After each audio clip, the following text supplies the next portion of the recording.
Have you ever felt that life begins like a beautiful painting, full of colors, full of joy, full of love? But slowly, the colors start to fade. The laughter becomes quiet. The warmth turns cold. And one day, you look at yourself and whisper, "What happened to my life?" This is my story. My name is Sarah. I am 38 years old. I live in a small town called River Hill. River Hill is quiet. It has green trees, little shops, and kind neighbors. It feels safe. It feels calm. For years, I thought it was the perfect place to build a life. I am married to Daniel. He's 43 years old. We have been married for 15 years. When I first married him, my heart was full. He was gentle. He was sweet. He used to bring me flowers on weekends. He cooked dinner on Sundays. He held my hand and whispered, "You are my love." I smiled every time he said it. And deep inside, I believed we would always stay this way. Our house was small, but warm. It stood near a quiet park. The sunlight filled every room. It wasn't perfect, but it was ours. 2 years later, our first child was born, a baby boy. We named him Noah. Noah was quiet, thoughtful, and kind. He loved books. He loved birds. I stayed home to care for him. Daniel worked at the bank every day without fail. 2 years after Noah, our daughter arrived. Her name is Emma. She was full of light. She loved music. She sang all the time. Our days were busy, but joyful. I cooked, I cleaned, I taught the children words, numbers, colors. Daniel worked hard, but every night he kissed Noah and Emma goodnight. And in those early years, I was tired, but I was happy. On weekends, we visited the lake. We ate ice cream, we laughed. Daniel held my hand, and I thought, this is love. This is forever. But slowly, things began to change. Daniel said, "I have so much work at the office." He started coming home late. He stopped joining us for dinner. The flowers stopped coming. His smile faded. When I looked at him, I no longer saw the man who once whispered love to me. I saw someone tired, someone distant, someone angry, or simply silent. I asked, "Is everything okay?" And he answered, "I'm fine. Don't worry." At first, I believed him. I told myself, work is hard. He just needs time. But days turned into weeks, weeks into months, and I saw him slipping further away.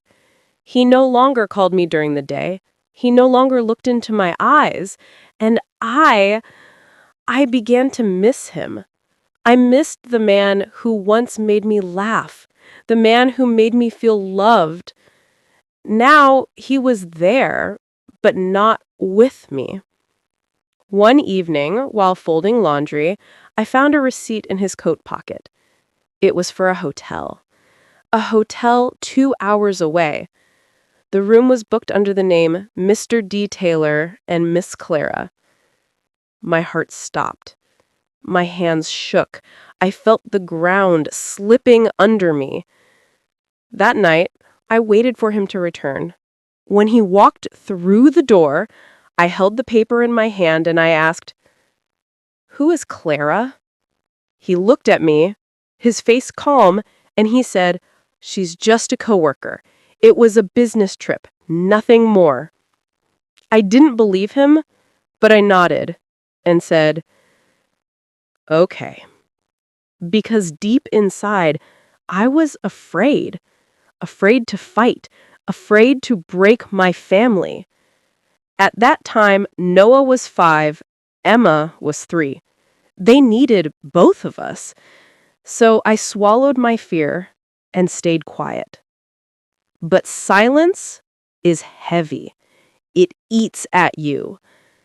Daniel grew more distant. He came home late every night. He stopped telling me where he was going.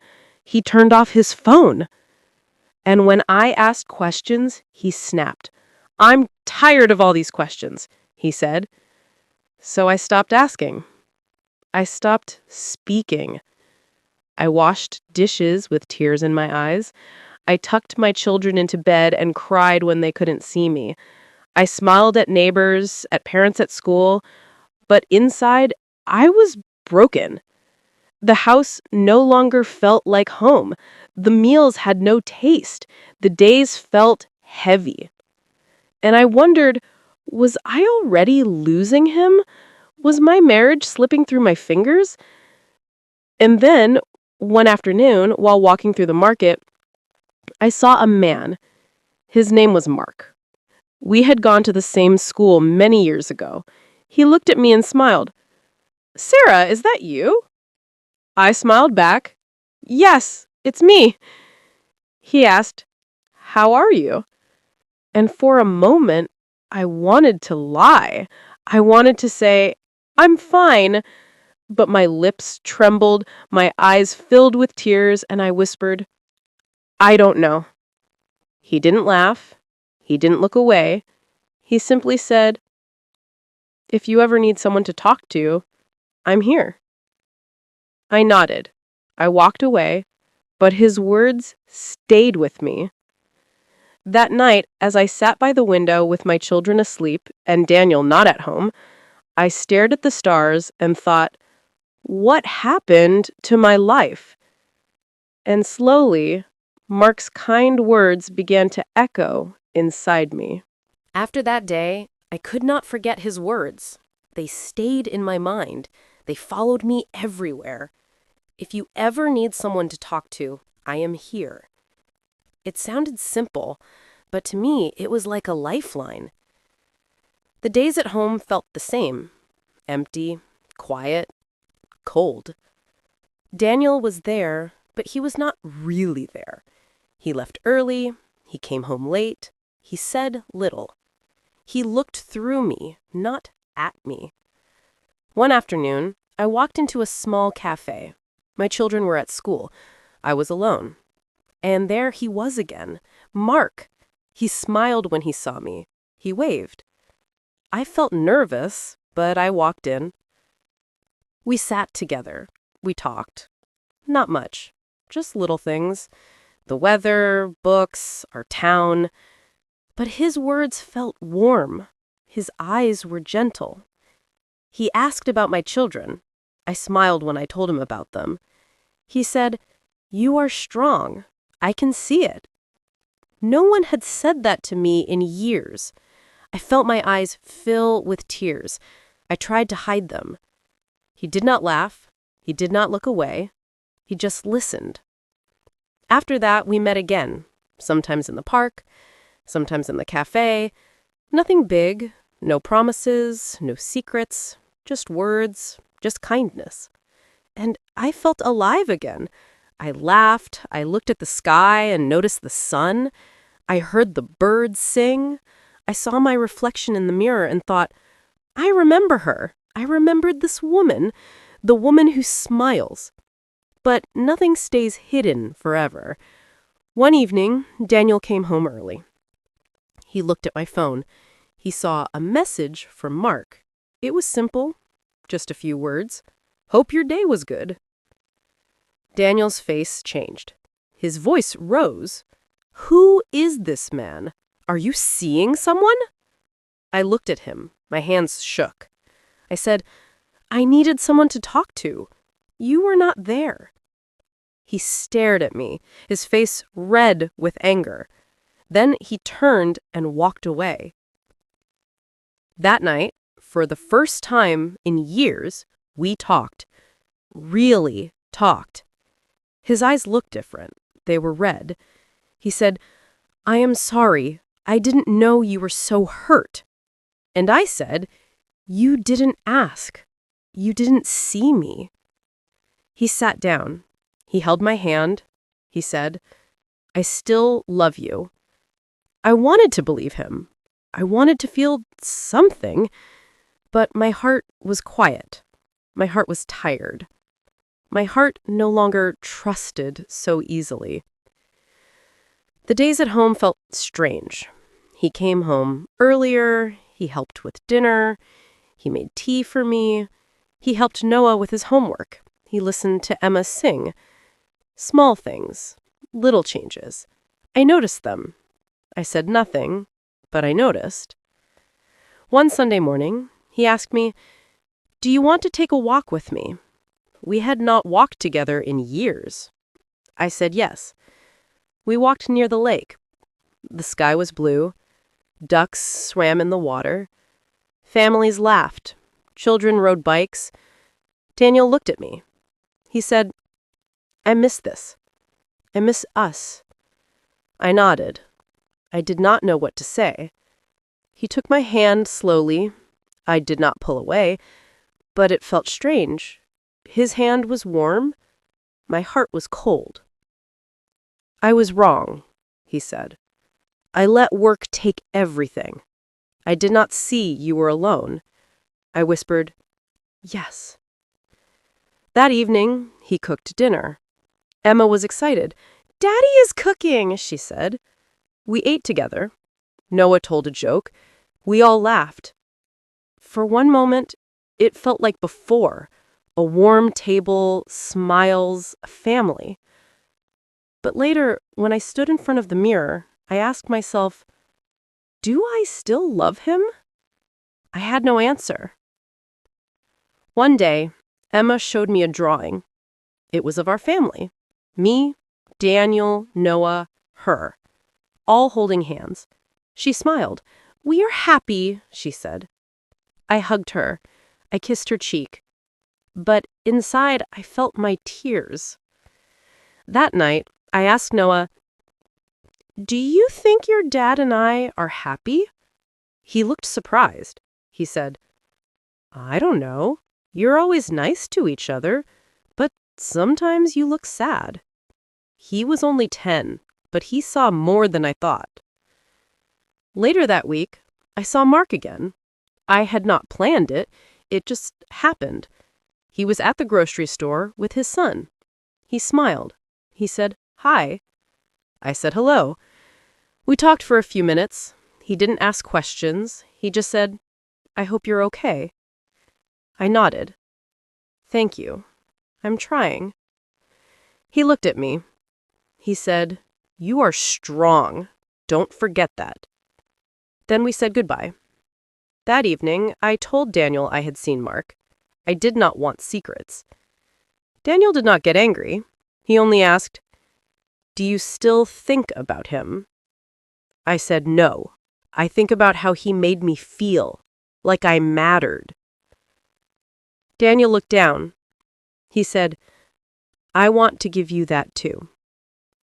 And for the first time, I believed he meant it. The days continued. He helped more at home. He fixed things. He asked me about my day.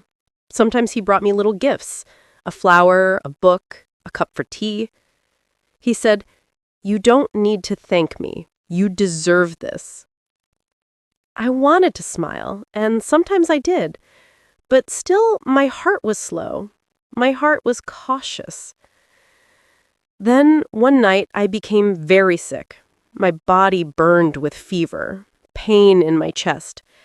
Daniel rushed me to the hospital. He stayed all night. He held my hand. He whispered, "Please don't leave me." Tears ran down his face. He said, "I still love you." I closed my eyes. I remembered those words from long ago, back when we were young, back when life was simple. In the morning, the doctor said it was an infection. Nothing too serious, but something inside me had changed. I saw fear in Daniel's eyes. I saw love too. Maybe broken love, maybe old love, but it was still there. When we came home, he cooked soup. He told me to rest. He sat by me and read from a book. Emma hugged me. Noah brought me water. I felt cared for. Later that week, I walked alone by the river. The leaves danced in the wind. I closed my eyes. I asked myself, can I forgive? Can I heal? I didn't know the answer, but I knew I wanted peace. That night, I told Daniel, we need to be honest. He nodded. He said yes.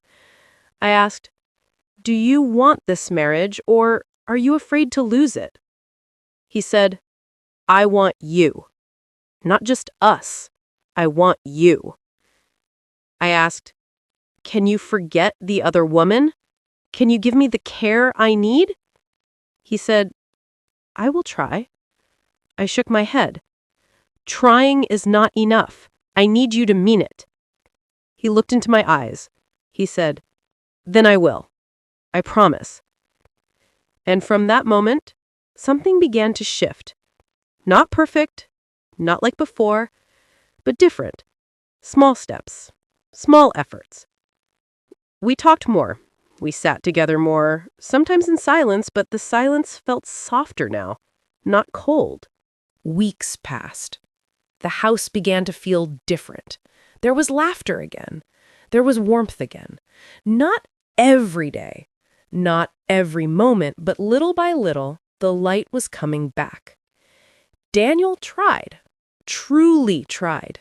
He spoke to me. He listened to me. Sometimes he still made mistakes. He still forgot things. He still became quiet. But he no longer ignored me. He no longer turned away. One evening, we sat in the garden. The children were playing with their dog. The sun was setting, painting the sky with gold and pink. Daniel looked at me. He said, I don't want to lose this. I don't want to lose us. I nodded. My heart was calm. Not rushing, not burning, just calm. I said, if you want us, then you must choose us every single day, not just when it is easy, but when it is hard too. He said, I understand. I will. Later that night, I stood by the window. I remembered everything. The love, the distance, the lies, the pain, and now this new beginning. I whispered to myself, I am stronger than before. The next morning, Emma gave me a drawing. This time it was brighter. The family was smiling, flowers, trees, the sun shining.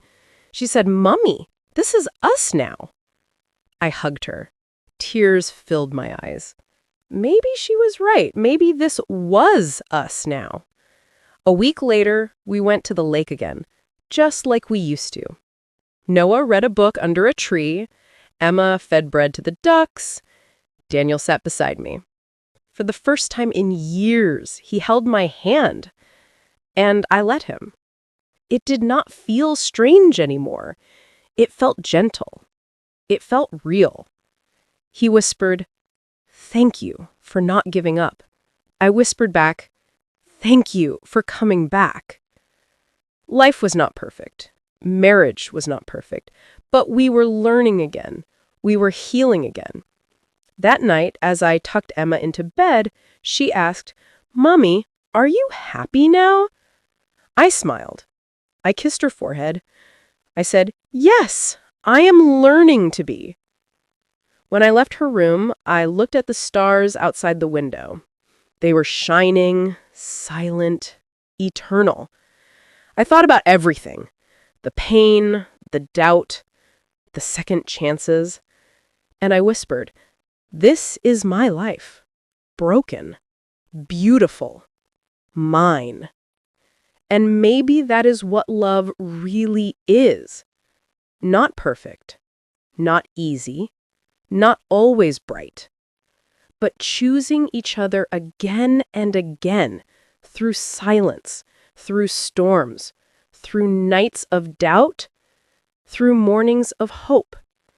I chose him. He chose me. We chose us. And that is how we began again.